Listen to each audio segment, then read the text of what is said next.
Christopher Nolan. Christopher Nolan. Director Chris Nolan. Christopher Nolan is here. Christopher Nolan, the director and writer. Chris Nolan's imaginations. Christopher Nolan, the man who brought us... Who's directing? Christopher Nolan is... Christopher Nolan is many things. He is a man obsessed with time. The man who showed us that our heroes could be more. The man who constantly innovates, refuses to get comfortable. He is also the man who wears suits anytime he leaves the house. He's also the man who refuses to use the latest cameras and instead uses 100-pound film cameras so the screen can fill up a little bit on the top and bottom. He is indeed many things. But is Christopher Nolan overrated? Yes, a very brave question considering Oppenheimer is being hailed as his crowning achievement. But what's important is context. I started writing this video around 3 years ago, around the release of Tenet, around when everyone and their mother seemingly became experts in film criticism. Personally, I felt offended that people could have such short-term memory. He's not just the guy that saved Batman, he routinely creates some of the most original and engrossing stories ever put to film, all while attracting a mass audience. I mean, his latest film is an R-rated, 3-hour biopic on a World War II theoretical physicist, and yet it will easily clear $500 million at the box office. As of recording this, it has made over $900 million. And yet it will easily clear $500 million at the box office, a number that's not even guaranteed for superhero movies anymore. Christopher Nolan is, among all the other things, an anomaly. And yet, I started hearing things. Whispers that became chants, chants that became rallying calls with a clear sentiment. Nolan is overrated. Overrated? The guy that made Memento? The guy that got everyone to watch a movie about dreams within dreams? Doesn't everyone love this guy? Well, to be clear, they do. It's just a burgeoning vocal minority that perpetuates this opinion in their echo chambers that from time to time spill over into reality. And if you're a normal, fun-having person that stays away from whatever film discourse is, it's just Twitter replies, you probably wouldn't be aware that Christopher Nolan is among the most heavily scrutinized filmmakers. How did this come to be? Well, anecdotally, the release of Interstellar marks a time where I noticed this growing sentiment that Nolan is a simple-minded, unsophisticated director. The claims are various and of varying validity. Some say that he overexplains his films and spoon-feeds his audience. Some claim that he's style over substance, plot over characters. And speaking of characters, they all just seem to be vehicles for exposition. And most devastating of all, his ideas aspire to be more than they can actually pull off, and come off as pretentious. The discourse around Christopher Nolan, whether explicitly stated or silently implied, has fundamentally shifted. His work is held to a standard that doesn't really seem to exist. This all came to a head with the release of Tenet, which despite getting decent reviews from critics and fans alike, almost seemed like a meme of a movie. The claim I heard the most, without a doubt, is that this is the most Nolan film. So the question is, what caused this shift? Is it justified? And is it really a bad thing to be classified as a Nolan film? Current timeline me here, in case you're wondering who I was. Gonna pull sort of a temporal pincer movement real quick and have multiple cross-cutting storylines, almost like a Nolan film, and show what my thoughts initially sounded like around the release of Tenet, and what they sound like now that Oppenheimer is here. Okay, back to then. And is it really a bad thing to be classified as a Nolan film?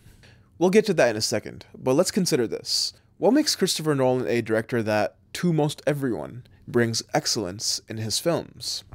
In one word, spectacle. In many words, the mesmerizing quality that is embedded in their conception. His stories inhabit strange worlds that exist on a plane above that of most summer blockbusters, all while maintaining the flair that would be associated with a film of that scale and budget. He captures these realities with such fidelity that you feel as though you're a part of them.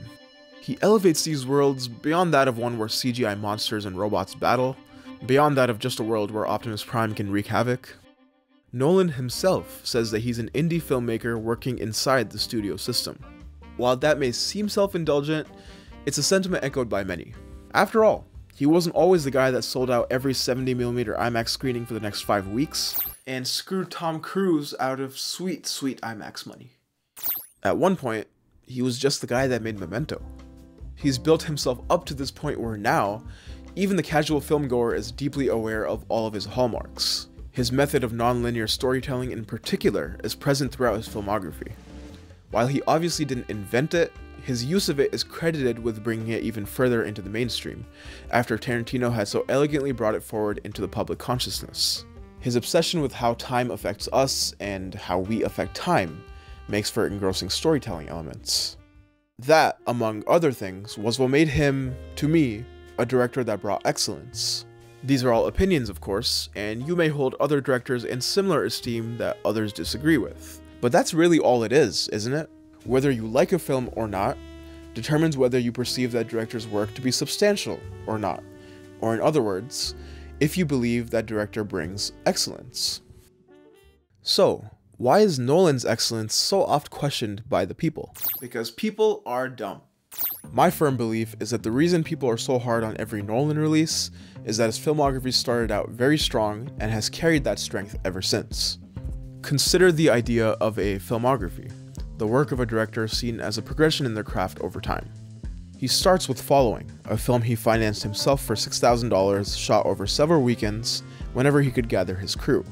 This is technically his first feature, but his next film is what is usually attributed as what catapulted him to fame, Memento, one of the most unique scripts ever put to screen.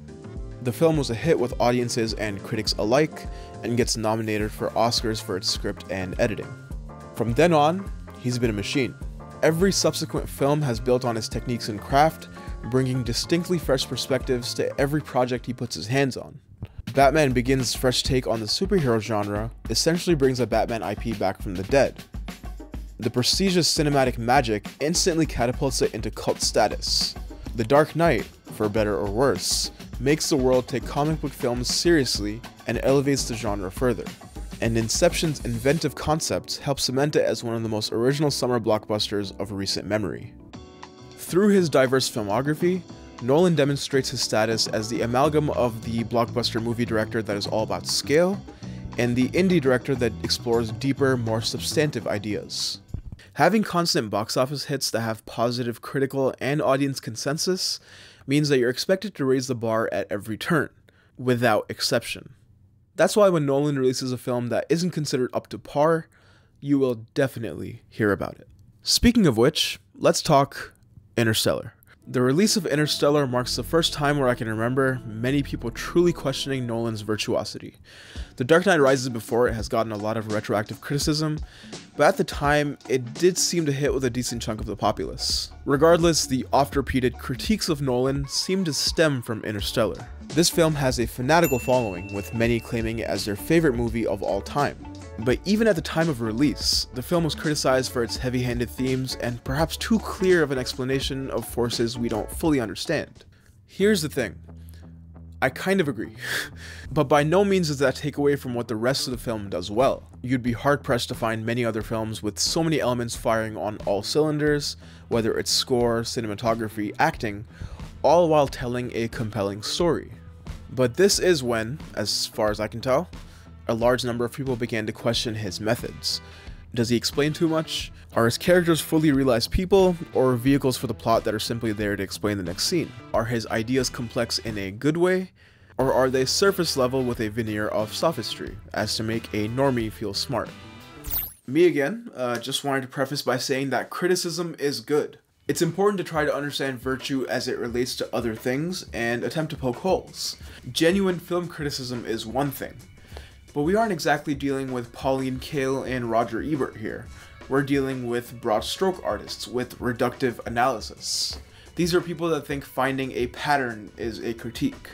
Important to keep that in mind when discussing some of these stereotypes, some of which have some truth in them. With that in mind, let's address the over-explaining complaint. Yes, sometimes Nolan explains too much. Sometimes when something is pretty clear on screen, he'll have a character reiterate it. He'll attempt to bring to light that which may have been better served as an ambiguity. But the thing is, ambiguity is not always the mature filmmaking choice, because the prestigious ending is made that much better by us knowing the actual and precise depths that the character would go to achieve his goals. In that situation, knowing the magic trick is essential to the film's impact. Inception, a film that many would categorize as chief overexplainer, actually runs counter to this stereotype with its widely popular ending, by having ambiguity realized by a physical object whose fate we'll never truly know. And yes, you could counter by saying that Nolan spent many scenes explaining how important the totem is to set up that ending. But I would counter by saying, is that visual cue not everything you want from a film, let alone a summer blockbuster viewed by the masses? If that's not satisfactory, just know that if there's a singular moment where you felt the director spoon-fed you, that doesn't necessarily take away from the film as a whole. Just because you spotted an exposition scene does not make it bad exposition. Speaking of which, let's talk about Nolan's dialogue. Expository dialogue is where he tends to get dinged a lot. I don't think anyone is mad about the Joker's monologues in The Dark Knight. Those were meant to be deceitful about his origin, in turn directly serving the story.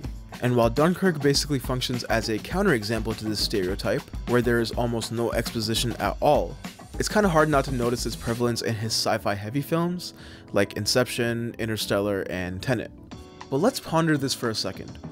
Do you really expect a film as high concept as Inception to now make clear the parameters of a world highly unfamiliar to the audience? Or for Interstellar to not expound upon the theory of relativity? Or for Tenet to not at least tell you what the mechanics of a temporal pincer movement are? Conventional filmmaking ideas cannot always be adhered to because we're not always dealing with conventional plot structures or conventional worlds. It's not as simple as this is bad, that is good. For example, voiceover is generally not favored in movies and considered a cop-out when the narrative isn't made clear through the visual storytelling. After all, if film is a visual medium, then having some guy explaining what's happening on screen must mean you didn't do your job right. But that doesn't mean we dock points from The Shawshank Redemption for giving Morgan Freeman some of the most iconic lines of all time. We don't pan Scorsese as a director for letting Ray Liotta talk us through Henry Hill's life as a gangster. In those cases, diverging from the status quo is to the benefit of the films. I completely get that sometimes it's a bit too much and it doesn't work. Anne Hathaway explaining how love transcends dimensions or whatever always felt kinda wonky. But more often than not, it works. And it works very well. There is a time and place for adherence to the norm, as is there a time and place for divergence. Oppenheimer falls under this camp as well, since it's a pretty unconventional film, with a cutting back and forth with perspective until it finally all ties together and makes sense at the end. If we always just followed what was conventional, then this whole story would be linear and boring. Yeah, it's not the most experimental thing in the world, but it's new for a lot of people.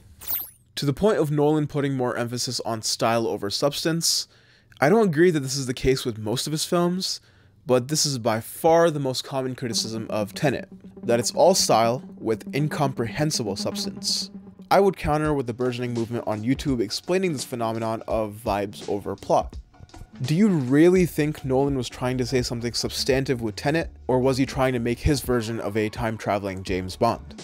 If you believe that part wasn't done successfully, then go ahead, cry yourself a metaphorical river. But just remember that not every movie is trying to say something about something.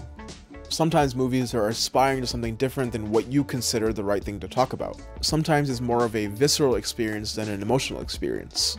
Sometimes, don't try to understand it. Feel it. Nothing important to say, just wanted to say I tried very hard to fit that line in there. That is all. So what about the characters of Christopher Nolan? This is a super popular thing to say if you have a membership to the Nolan Hater Club. Is it always plot over characters? I mean, yeah, sometimes. The haters will say that the characterization of a Nolan protagonist is that of a cold, emotionless, stoic male who most likely has a dead wife/girlfriend. Okay, in Oppenheimer's defense, this was based on a true story, so it does perpetuate the stereotype, but in service of accuracy. And all of his side characters are just boring and exposition devices. It's insane, right? It's almost as if directors have ideas and habits they lean on and return to throughout their filmography. You can call it a crutch, but maybe it's not all that bad in the world of Nolan. For one, you can't tell me the Dark Knight trilogy doesn't have some of the most compelling and layered characters. And if you're of the camp that can't empathize with Cooper in Interstellar, let's just agree to disagree on this one. The thing about Memento, Inception, and The Prestige, and Oppenheimer, is that no one's main problem would actually be the fact that the character's wife/girlfriend is dead. It moves the plot forward in an interesting way in either case. I agree, it is a bit weird that it's happened this many times, but to point it out as if it's a nuanced critique is stupid. Remind me to think less of the filmography of Scorsese because he relies too much on themes of Catholic guilt, or if he uses a Rolling Stones song more than once. Remind me to think less of Tarantino when he goes on a self-indulgent, tangential conversation with his characters that are just speaking his personal opinions. So let's say the films this plot over character stereotype seems to be relegated to are Memento, The Prestige, Inception, Dunkirk, and Tenet. We already discussed Memento and The Prestige briefly. In Inception, I still really care about Cobb's motivation, wanting to get back to his kids. The history with his deceased wife and the eventual reveal of her demise are also pretty gripping. While the rest of the characters may simply be getting the plot from point A to point B, there's only so much you can flesh out the side characters in a film where they are literally planting an idea in a dude's mind.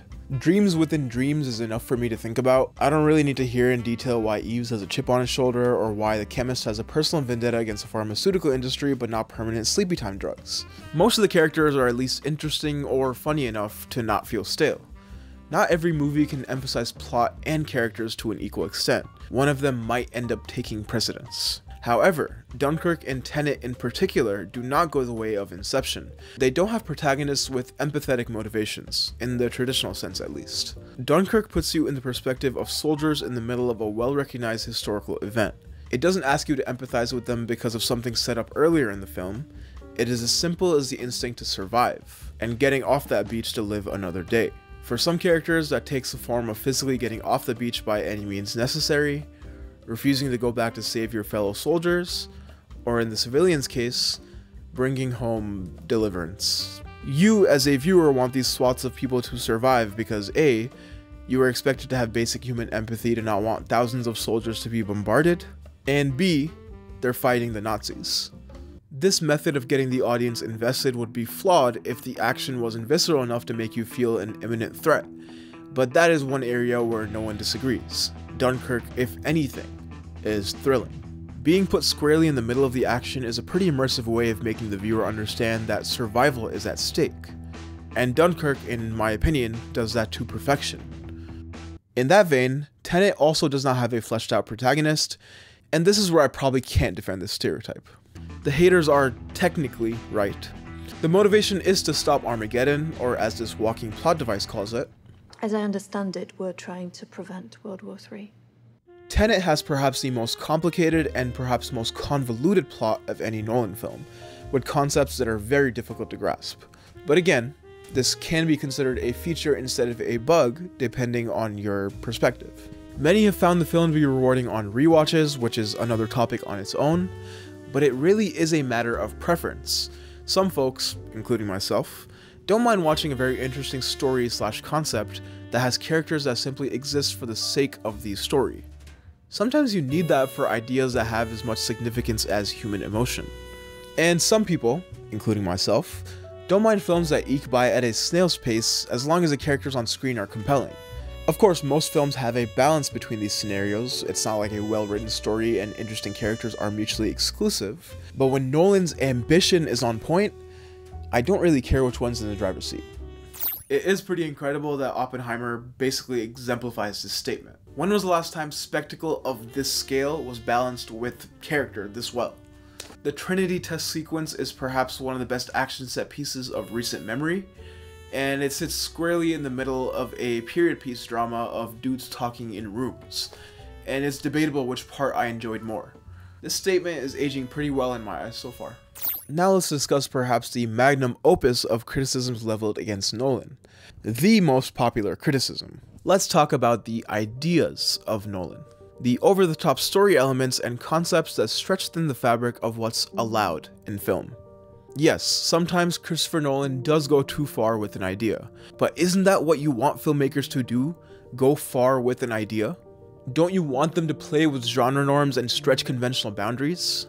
To try something new rather than rinsing and repeating the tropes we associate with the genre?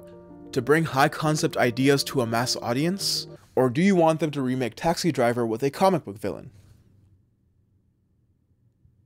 If we can bring this back to Nolan's origins, why was Memento welcomed with open arms? Because it was fresh. It was a big, new idea. as was Batman Begins, that essentially templated the course of superhero movies for the next decade.